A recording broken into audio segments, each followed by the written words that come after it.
நண்பர்கள் அனைவருக்கும் வணக்கம். இன்றைய வாஸ்து கேள்வி பதில் தொடர் பகுதியில் வாங்க தகுதி இல்லாத இடங்கள் எது அப்படின்னு பார்க்கும் பொழுது, ஒன்று வடகிழக்கு, தென்கிழக்கு, தென்மேற்கு, வடமேற்கு பகுதி துண்டித்து இருப்பது. 2 தென்மேற்கில் குளம் வருவது.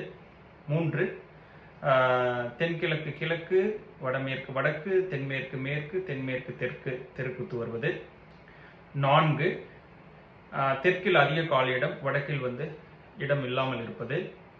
5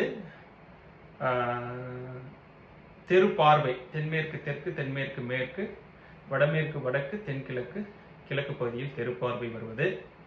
6 கிழக்கில் எல்லை வரை அடைத்து வீடு கட்டுவது. 7 வடக்கிலும் கிழக்கிலும் ஜன்னல்கள் இல்லாத வீடுகள். ஸோ இது போன்ற இடங்கள் பார்த்தீங்கன்னா வாங்குவதற்கு தகுதி இல்லாத இடங்கள் மற்றும் வீடுகள். நன்றி.